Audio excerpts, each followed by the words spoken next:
हमारा solar system कितना interesting है ना। ये एक ऐसी जगह है जहां हर प्लैनेट अपनी यूनिक कहानी और कैरेक्टरिस्टिक्स के साथ रहता है। सीक्रेट्स और वंडर से भरा हुआ हर कोना एक नई मिस्ट्री को छुपाए हुए है जो हमें एक्सप्लोर करने के लिए बुलाती है। हमारे पास अर्थ जैसे रॉकी प्लैनेट्स हैं जो लाइफ को सपोर्ट करते हैं और हमारे लिए घर हैं। जुपिटर जैसे गैस जायंट्स हैं जो अपनी मैसिव साइज और पावरफुल स्टॉर्म्स के लिए जाने जाते हैं। और बहुत दूर आइसी वर्ल्ड्स भी हैं जो अपनी ठंडी और मिस्टीरियस नेचर के लिए फेमस हैं। इन सब के बीच में है नेपट्यून, हमारे सूरज से आसमान और सबसे दूर प्लैनेट। ये एक ऐसा प्लैनेट है जो अपनी यूनिक पोजीशन और कैरेक्टरिस्टिक्स के लिए जाना जाता है। ये गैस जायंट एक ब्लू कलर्ड वंडर है जो एस्ट्रोनॉमर्स और स्पेस एंथुसियास्ट्स सबको अपनी तरफ अट्रैक्ट करता है। इसका ब्लू हुए इसको और भी फैसिनेटिंग बनाता है। हम जितना सोलर सिस्टम के बारे में समझते हैं उसमें नेपट्यून का एक खास जगह है। ये प्लैनेट हमेशा से ही क्यूरियोसिटी और रिसर्च का सेंटर रहा है। नेपट्यून एक आइस जायंट है, बिल्कुल अपने नेबर यूरानस की तरह। दोनों प्लैनेट्स अपनी आइसी कॉम्पोजिशन और यूनिक फीचर्स के लिए जाने जाते हैं। ये अर्थ से काफी बड़ा है, डायमीटर में ऑलमोस्ट 4 गुना बड़ा। इसकी साइज और मास इसको एक फॉर्मिडेबल प्रेजेंस बनाती है। साइज में इतना बड़ा होने के बावजूद नेपट्यून हमसे इतना दूर है कि नंगी आंखों से दिखाई नहीं देता। ये दूरी इसको और भी मिस्टीरियस बनाती है। इतनी दूरी और गैसेस और आइसिस से बनी होने की वजह से नेपट्यून को स्टडी करना चैलेंजिंग है, लेकिन एक्साइटिंग भी। साइंटिस्ट्स को इसके सीक्रेट्स को समझने में काफी मजा आता है। इसका ब्लू कलर जो मेथेन गैस की वजह से है, इसको ब्लू प्लैनेट का निकनेम देता है। ये ब्लू हुए इसके एटमॉस्फेयर में मेथेन के प्रेजेंस की वजह से होता है। मेथेन रेड लाइट को एब्जॉर्ब करके ब्लू लाइट रिफ्लेक्ट करता है, जो इसको एक डिस्टिंक्ट और मेस्मराइजिंग अपीयरेंस देता है। ये नेपट्यून की बहुत सारी इंटरेस्टिंग कैरेक्टरिस्टिक्स में से एक है। इसके और भी कई फीचर्स हैं जो इसको एक यूनिक और फैसिनेटिंग प्लैनेट बनाते हैं। जैसे जैसे हम इस दूर की दुनिया के सीक्रेट्स के बारे में जानते हैं, हमें अपने सोलर सिस्टम की डाइवर्सिटी और ग्रैंडर की और भी अप्रिशिएशन होती है। हर प्लैनेट अपनी कहानी के साथ हमें यूनिवर्स के बारे में और भी ज्यादा सिखाता है। नेपट्यून के पास एक और फैसिनेटिंग ऑब्जेक्ट है, ट्राइटन।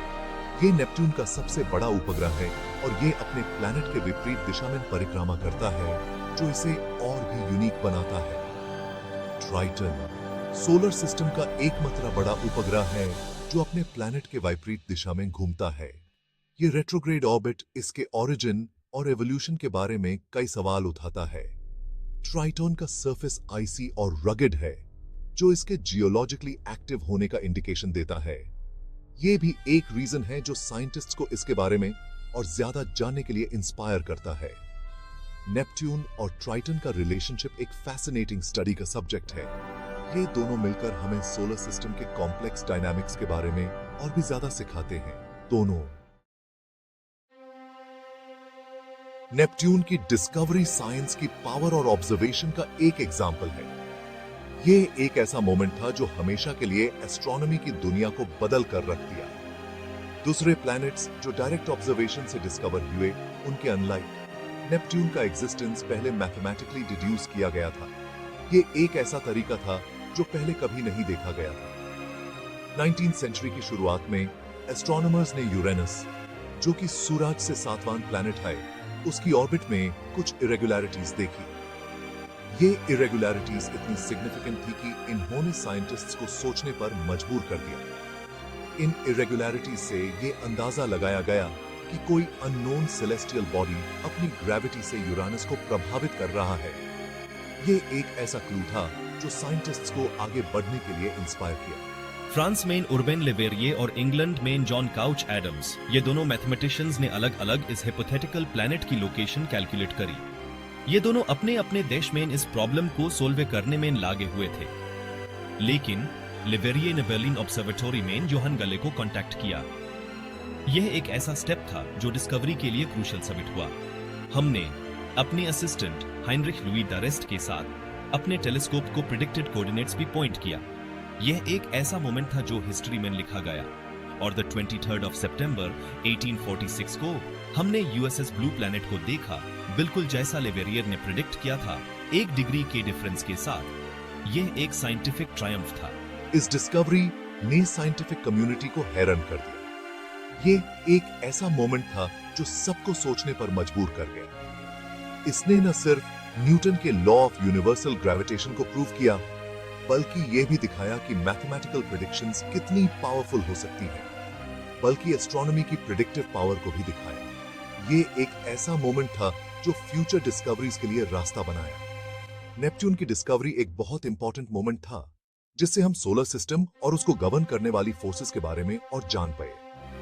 ये एक ऐसा मोमेंट था जो हमेशा के लिए याद रखा जाएगा। सूरज से इतनी दूरी की वजह से नेपट्यून एक अलग ही दुनिया है। ये सूरज से अर्थ के मुकाबले ऑलमोस्ट 30 गुना ज्यादा दूर है। इतना ज्यादा डिस्टेंस की सूरज की रोशनी को नेपट्यून तक पहुंचने में 4 घंटे से ज्यादा लगते हैं। इतनी दूरी का मतलब ये भी है कि नेपट्यून का 1 साल हमारे 1 साल से काफी लंबा होता है। नेपट्यून को सूरज का एक चक्कर लगाने में 165 अर्थ ईयर्स लगते हैं। मतलब जब से 1846 में इसकी डिस्कवरी हुई है, तब से अभी तक इसने सूरज का एक चक्कर भी पूरा नहीं किया है। इतने स्लो ऑर्बिटल जर्नी के बावजूद नेपट्यून अपने एक्सिस पे काफी जल्दी रोटेट करता है, सिर्फ 16 घंटे में। इतनी फास्ट रोटेशन और गासेस से बनी होने की वजह से नेपट्यून का शेप थोड़ा फ्लैटेंड है, इक्वेटर पे थोड़ा बल्ज के साथ। एक लॉन्ग ईयर, एक शॉर्ट डे और सूरज से इतनी दूरी, ये सब नेपट्यून को प्लैनेटरी सिस्टम्स की डायनामिक्स स्टडी करने के लिए एक इंटरेस्टिंग सब्जेक्ट बनाती है। Section 4, the blue planet, unveiling the mysteries of Neptune's appearance. Neptune की सबसे स्ट्राइकिंग चीज है उसका वाइब्रेंट ब्लू कलर। ये अट्रैक्टिव कलर प्लैनेट के एटमॉस्फेरिक कंपोजिशन की वजह से है, जिसमें मेनली हाइड्रोजन, हीलियम और मीथेन है। हाइड्रोजन और हीलियम कलरलेस होते हैं, जबकि मीथेन सूरज से आने वाली रेड लाइट को अब्सॉर्ब कर लेता है। ये अब्सॉर्प्शन से ब्लू लाइट रिफ्लेक्ट होती है स्पेस में, जिससे नेपट्यून ब्लू दिखाई देता है। सॉलिड सरफेस न होने की वजह से ये ब्लू कलर और भी इंटेंस हो जाता है। लाइट डायरेक्ट एटमॉस्फेरिक गैसेस के साथ इंटरैक्ट करता है, जिससे ब्लू वेवलेंथ्स और भी एनहांस होती हैं। लेकिन नेपट्यून का ब्लू कलर एक जैसा नहीं है। प्लैनेट के एटमॉस्फेयर में स्वर्लिंग क्लाउड्स और स्टॉर्म्स हैं, जिनमें से कुछ तो ब्लू बैकग्राउंड में डार्क स्पॉट्स की तरह दिखते हैं। ये एटमॉस्फेरिक फीचर्स कंटिन्यूअसली इवॉल्व होते रहते हैं, पावरफुल विंड्स और इंटरनल हीट की वजह से, जिससे नेपट्यून का अपीयरेंस और भी डायनामिक और कॉन्स्टेंटली चेंजिंग बन जाता है। Section 5, a turbulent world, unraveling the storms of a gaseous giant. In this section, we will dive deep into the mysteries and the extreme weather conditions that make Neptune one of the most fascinating planets in our solar system. Neptune extremes की दुनिया है, खासकर जब बात उसके weather की हो।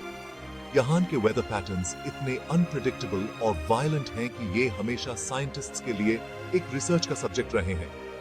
इस प्लैनेट पे बहुत तेज हवाएं चलती हैं, कुछ तो पर 100 माइल्स पर आवर की स्पीड से भी ज्यादा। ये विंड्स इतनी पावरफुल हैं कि ये किसी भी चीज को अपने रास्ते से हटा सकती हैं। ये विंड्स हमारे प्यूर सोलर सिस्टम में सबसे तेज हैं, अर्थ पे चलने वाली विंड्स से कहीं ज्यादा। अर्थ पे जो हरिकेन्स और टॉर्नेडोज होते हैं, उनकी स्पीड भी नेपट्यून की विंड्स के आगे कुछ नहीं है। तब है इन तेज विंड्स की वजह अभी तक पूरी तरह से समझ नहीं आई है, लेकिन साइंटिस्ट का मानना है कि ये नेपट्यून की इंटरनल हीट और उसकी फास्ट रोटेशन का रिजल्ट हैं। ये दोनों फैक्टर्स मिलकर एक ऐसा एनवायरनमेंट क्रिएट करते हैं जो विंड्स को इतना पावरफुल बनाता है। ये factors powerful atmospheric currents create करते हैं, जिससे प्लैनेट पे एक्सट्रीम वेदर पैटर्न्स बनते हैं। ये करंट्स इतने स्ट्रॉन्ग हैं कि ये नेपट्यून के एटमॉस्फेयर को हमेशा डायनामिक और एवर चेंजिंग बनाए रखते हैं। नेपट्यून के टर्बुलेंट एटमॉस्फेयर का सबसे बड़ा एग्जाम्पल है ग्रेट डार्क स्पॉट। ये एक ऐसा स्टॉर्म सिस्टम था जो अपने साइज और इंटेंसिटी के लिए जाना जाता था। एक बहुत बड़ा स्टॉर्म सिस्टम जो साइज में ऑलमोस्ट अर्थ जितना बड़ा था। इस स्टॉर्म ने साइंटिस्ट्स को नेपट्यून के वेदर पैटर्न्स को समझने में मदद की। ये स्टॉर्म, जिसको पहली बार वॉयेजर 2 ने 1989 में ऑब्जर्व किया था, अपने डार्क कलर और स्वर्लिंग एंटी क्लॉकवाइज मोशन के लिए जाना जाता था। वॉयेजर 2 के ऑब्जर्वेशंस ने हमें नेपट्यून के एटमॉस्फेयर के बारे में बहुत कुछ सिखाया। वैसे तो ग्रेट डार्क स्पॉट अब गायब हो चुका है, लेकिन ये नेपट्यून के एटमॉस्फेयर के डायनामिक और एवर चेंजिंग नेचर को हाईलाइट करता है। ये डिसअपीयरेंस हमें ये बताता है कि नेपट्यून का एटमॉस्फेयर कितना ज्यादा अनप्रिडिक्टेबल और कॉम्प्लेक्स है।